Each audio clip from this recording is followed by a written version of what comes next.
책을 읽는 당신의 하루가 별처럼 빛나길. 책방 별곡.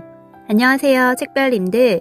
오늘 여러분들께 읽어드릴 책은 K-배터리 레볼루션입니다. 향후 3년, 새로운 부의 시장에서 승자가 되는 법. 저자 박순혁, 출판사 지화인. 시작하기 전 구독과 좋아요, 그리고 슈퍼땡스를 눌러주신 모든 구독자님 분들께 행운이 눈덩이처럼 굴러들어오길 바랍니다. 그럼 시작할게요. 여의도를 뒤흔드는 배터리 아저씨 박순혁. 배터리 혁명이 가져올 부의 기회. 이제 시작이다.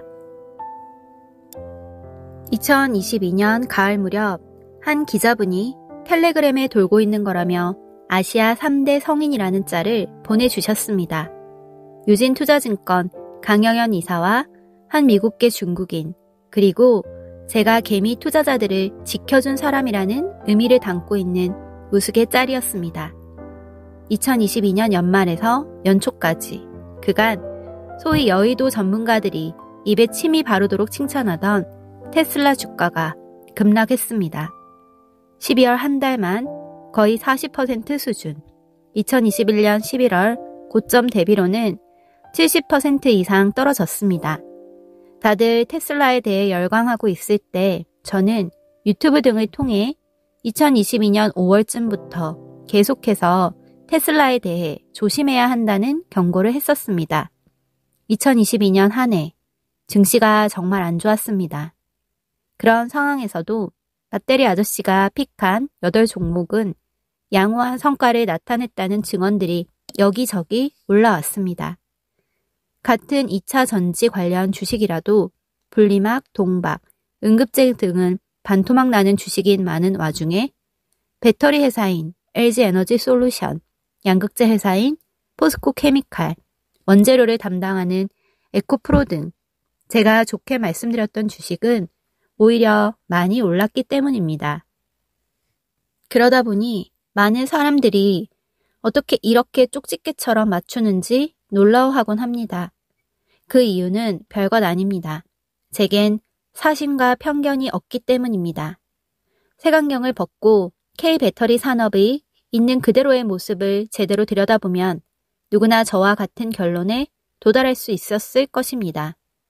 특정 주식이나 특정 펀드를 마케팅하려는 사심, 우리 것은 함부로 업신여기고 외국의 기업을 이유 없이 더 높게 평가하는 편견 같은 것들이 저에게는 없었을 뿐입니다.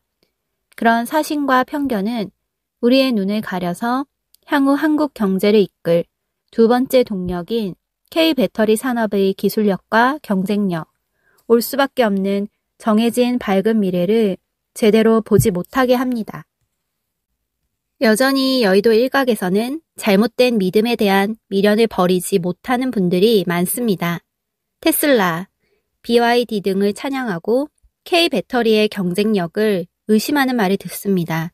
그런데 이 잘못된 오해는 오히려 제대로 이해하는 사람들 앞에는 황금의 기회가 놓여 있다는 것과 마찬가지라는 이야기가 됩니다.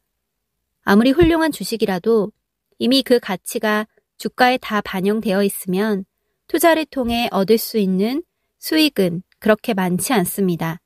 그런데 일각의 부정적인 시각 때문에 그 훌륭한 주식이 여전히 저렴하게 평가되어 있으니 누군가에게는 너무나 다행스러운 일입니다. 배터리는 인류의 또 다른 산업혁명을 이끄는 핵심입니다.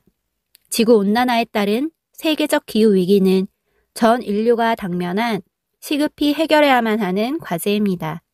이를 위해 EU, 미국 등 선진국을 주도로 각국 경제가 탄소 제로 사회를 목표로 나아가고 있습니다. 경제 규모가 큰 나라일수록 속도를 내게 될 것입니다.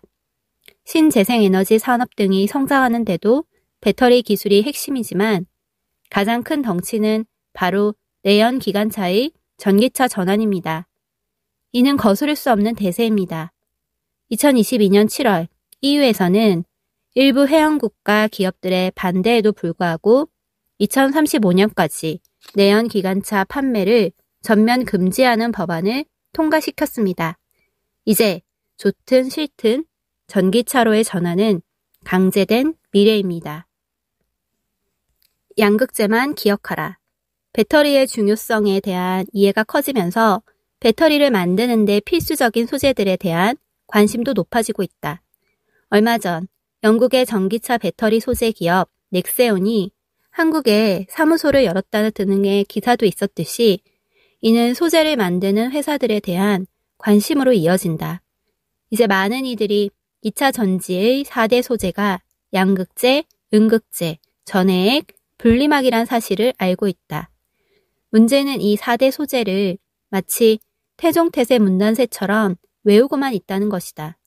그러다 보니 4대 소재가 똑같은 정도의 중요성을 가지고 있는 것처럼 착각하게 되고 그래서 양극재 주식이 많이 올랐으니 팔고 이제 덜 오른 음극재나 전해액 또는 분리막 주식을 사라는 식의 이야기가 떠돌아다니기도 한다. 명확하게 말하겠다. 2차 전지 소재와 관련된 주식은 양극재 주식만 보시라. 그 이유는 다음과 같다. 1. 전기차의 심장은 배터리, 배터리의 심장은 양극재다. 2. 양극재 기술의 진입 장벽이 엄청나게 높다. 3. 양극재가 배터리 원가의 50% 정도를 차지한다. 4. K양극재 4대 업체의 90%급 하이니켈은 독보적 경쟁력을 가진다. 첫째, LG화학의 공식 유튜브 채널에 있는 한 동영상에 전기차의 심장은 배터리, 배터리의 심장은 양극재란 표현이 나온다. 이는 100% 정확한 표현이다. 배터리는 어떻게 작동할까? 배터리는 양극과 음극이라는 두 전극이 양쪽에 있고 그 사이에 전해질이 있다. 우리가 흔히 양극재라고 부르는 건 정확히 표현하면 양극활 물질이다. 오늘날 2차 전지의 핵심인 리튬이온 배터리를 보면 양극활 물질이 리튬이온을 가지고 있다가 배터리를 충전할 때 음극으로 리튬이온을 제공하는 역할을 한다. 즉, 리튬이온 배터리에서 에너지 저장의 수단이 바로 리튬이다. 이때 어떤 양극활 물질을 사용하느냐에 따라 리튬이온을 저장할 수 있는 양, 즉 에너지 양과 전압이 정해진다. 좋은 양극활 물질을 사용하면 적은 무게와 부피로 많은 에너지를 저장할 수 있게 된다. 앞에서 살펴본 전기차 성능에서 가장 중요한 에너지 밀도를 결정짓는 핵심 요소가 바로 양극활 물질이고 그러다 보니 양극재가 바로 배터리 산업의 심장이 되는 것이다. 둘째, 배터리 산업의 여러 기술 중에서도 양극재 기술의 진입 장벽이 가장 높다. 에코프로그룹의 이동채 회장에 의하면 에코프로비엠이 양극재 사업에 뛰어들어서 이익을 내기까지 10년 이상의 지옥 같은 고난의 시간이 소요됐다고 한다. 후발 주자들이 양극재 사업에 뛰어들어 에코프로비엠만큼의 기술력을 따라잡으려면 거의 10년 정도의 기간이 소요될 것이다. 여기에 그 10년이란 시간 동안 에코프로비엠은 또 그만큼 앞설 테니 이 기술 격차를 따라잡기란 매우 어렵다. 이 높은 진입 장벽으로 인해 현재 최고의 기술력을 가진 양극재 업체가 향후 기술의 초격차 지위를 갖게 되는 것이다. 2차 전지 산업이 유망 산업으로 떠오르면서 많은 기업들이 관련 사업에 속속 뛰어들고 있다.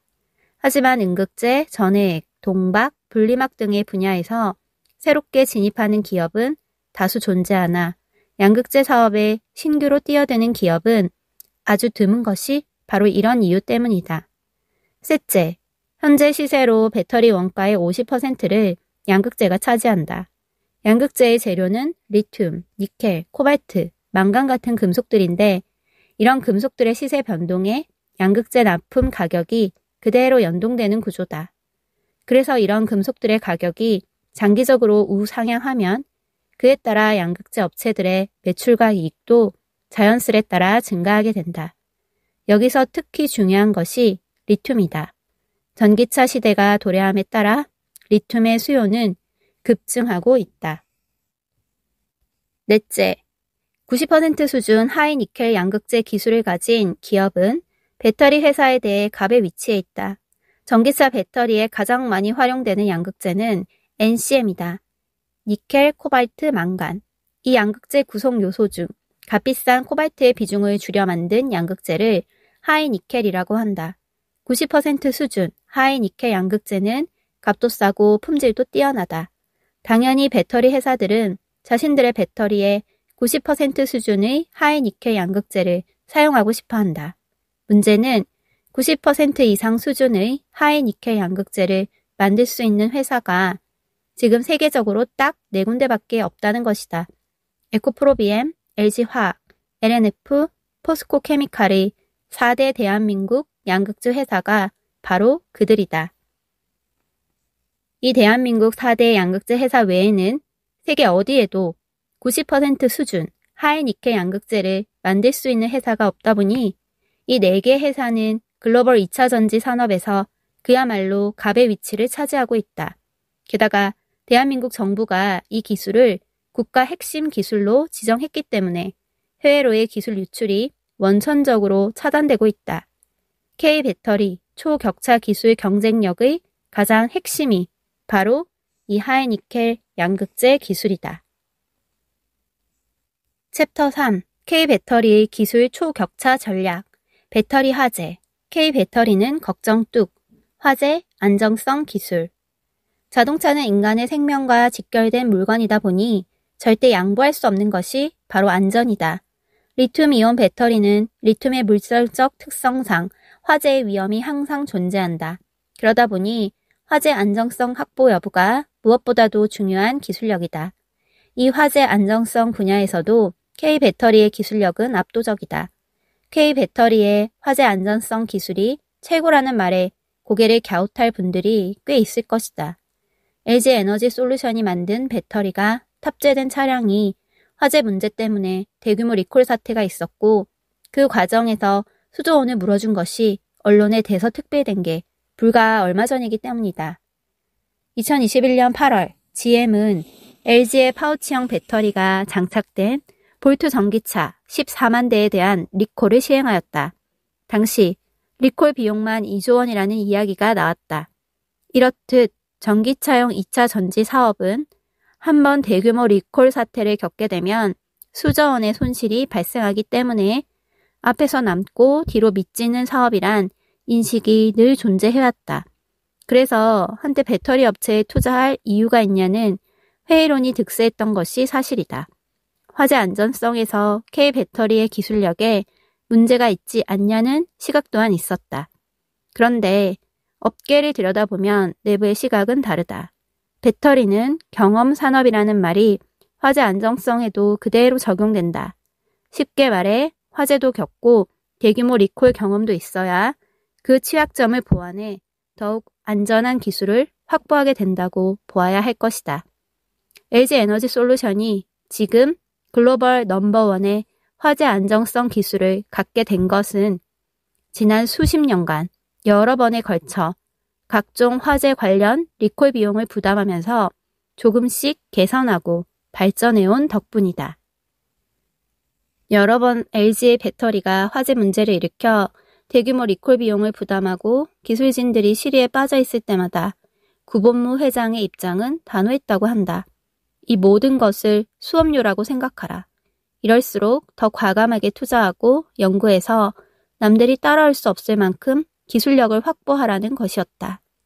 LG에너지솔루션이 주력으로 하는 하이니켈 NCM 양극재와 파우치형 폼팩터는 그 구조상 화재에 취약할 수밖에 없다. 대신 높은 에너지 밀도, 즉 싸고 가볍고 부피가 적은 가장 이상적인 배터리라는 강점을 가진다. 그 강점을 확보하기 위해 대규모 화재 리콜 비용이라는 수업료를 지불하고 얻은 하이니켈 NCM 양극재 파우치형 배터리의 화재 안정성 기술은 중국이나 일본이 넘어올 수 없는 높고 깊은 기술적 혜자로 작용하고 있다. 챕터 5. 배터리 산업에 대한 5가지 거짓과 진실. 테슬라 4680 배터리는 게임 체인저다. 2022년 3월 7일 한국자동차연구원은 산업동향 보고서를 낸다. 이 보고서는 테슬라가 집중하는 4680 배터리가 전기차 배터리 업계 판도를 뒤바꿔 놓을 것이라고 주장한다. 이 내용이 국내 언론에 집중 보도되는 걸 보면서 개탄했던 기억이 있다. 전기차 산업과 관련하여 세계에서 가장 영향력이 큰 기업이 테슬라임은 분명하다. 그러나 이 보고서의 내용은 여러 면에서 신뢰하기 어렵다. 우선 한국자동차연구원이 배터리 산업을 분석할 전문성이 있는가?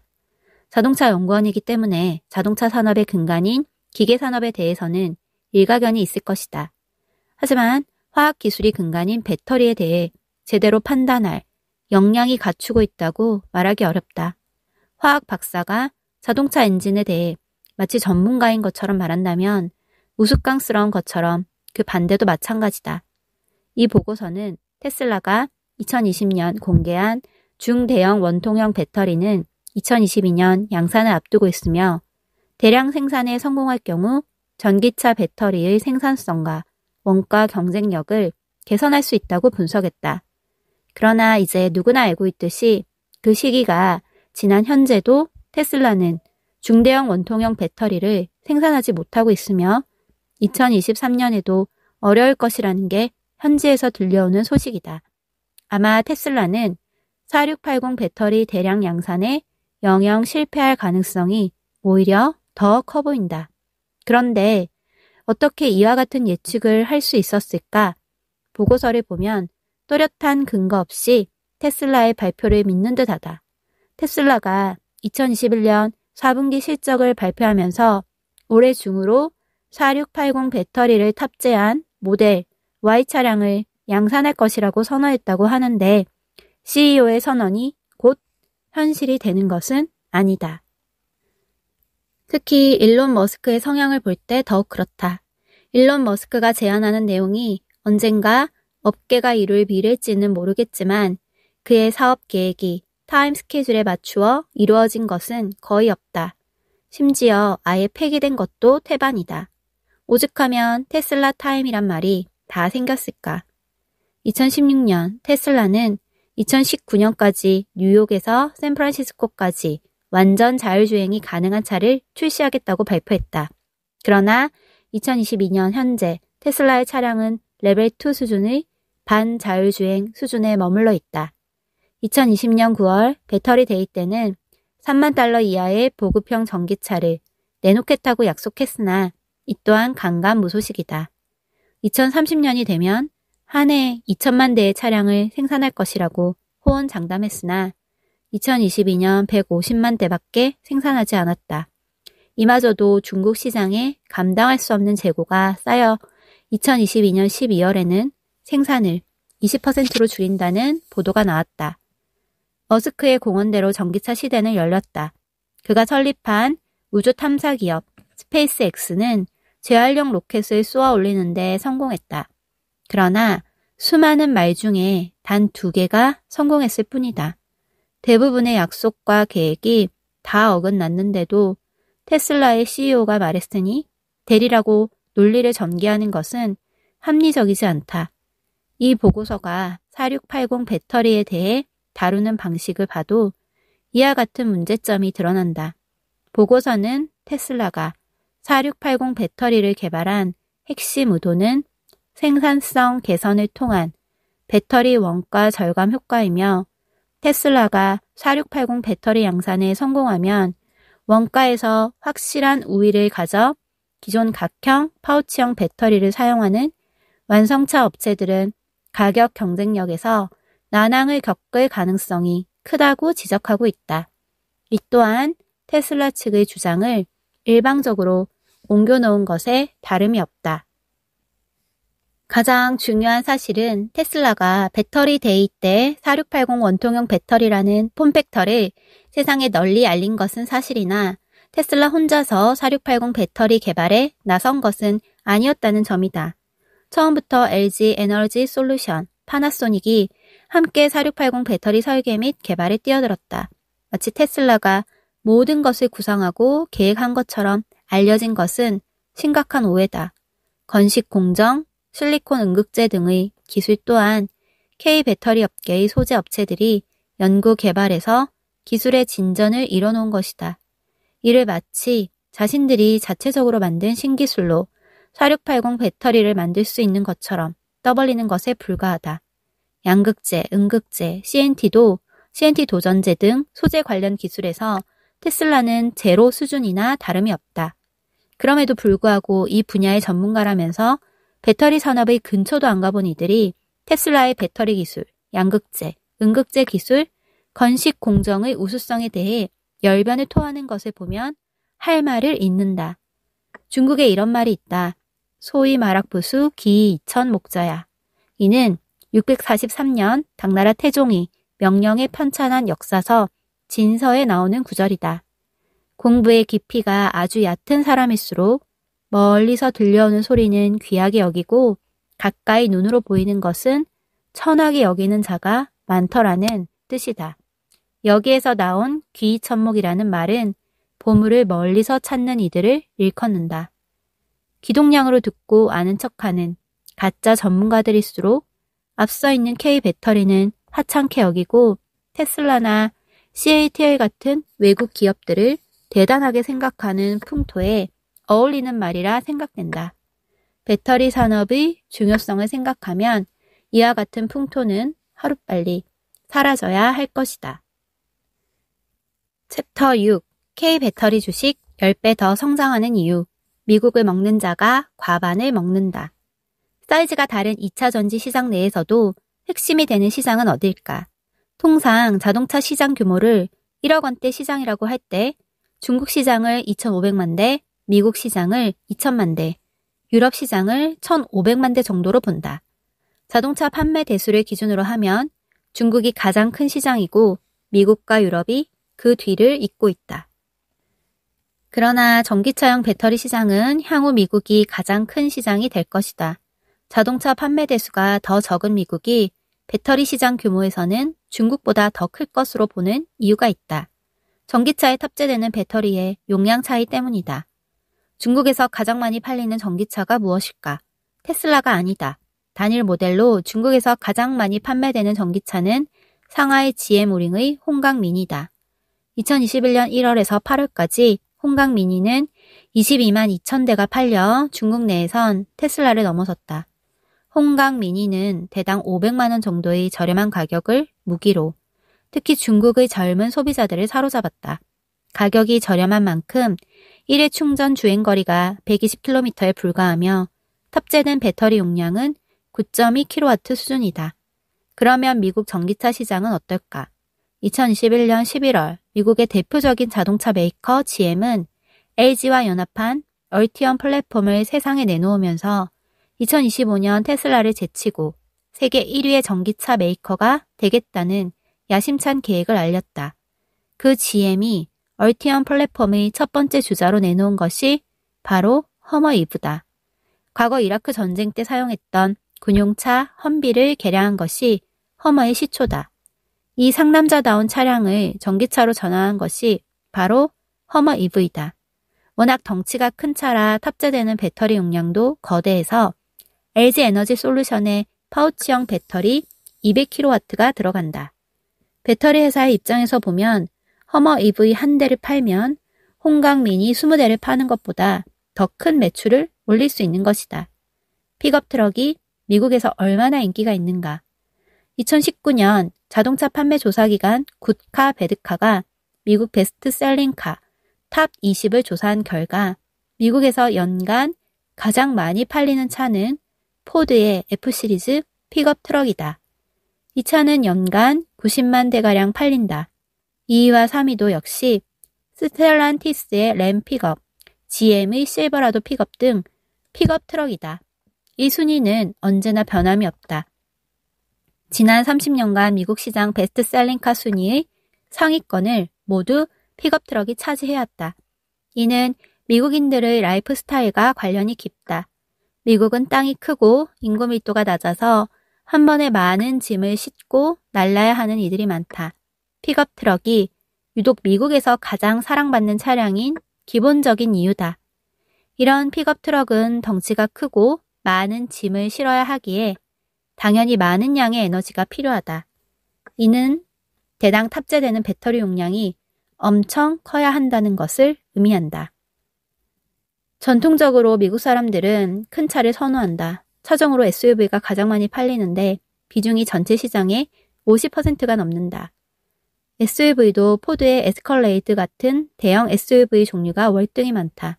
우리나라에서 대형 SUV로 불리는 현대차의 팰리세이드가 미국에서는 작은 차로 취급받는다. 픽업 트럭에 이어 이런 대형 SUV 자동차들도 미국에서 속속 전기차로 바뀌고 있다. 이러다 보니 미국 전기차에 들어가는 대당 배터리 용량은 커질 수밖에 없는 구조다. 미국의 배터리 시장 규모는 유럽과 중국을 합친 것보다도 더 커질 것이다. 향후 배터리 시장의 왕자는 미국 시장을 장악한 업체의 목이 될 것이다. 그런데 이 미국 시장을 K배터리가 거의 독점에 가깝게 차지하게 될 전망이다. 우선 IRA 법안에 의해 중국은 아예 명함조차 내밀 수 없게 되었다. 일본의 배터리 기업은 사실상 파나소닉 한 회사만 있는 셈인데 파나소닉은 글로벌 자동차 회사들, 심지어 도요타, 혼다, 닛산 같은 자국 자동차 회사들로부터도 철저히 외면받고 있는 상황이다. 이러니 미국 시장에 의미 있게 배터리를 제공할 수 있는 것은 K배터리 업체들밖에 없다. 2023년을 기준으로 K배터리와 중국 배터리의 시장 점유율 격차는 많이 좁혀질 것이고 2024년에는 K배터리가 중국을 넘어 1등으로 올라서게 될 것으로 예상된다. 2025년 이후에는 그 격차가 더 벌어져 2030년 무렵이 되면 K배터리가 세계 배터리 시장을 거의 장악하게 될 여지가 크다. 여기까지 오디오북 잘 들으셨나요? 더 자세한 내용은 책을 구매해서 읽어보시기 바랍니다. 그럼 편안한 저녁 보내시고 다음 영상으로 만나요. 감사합니다.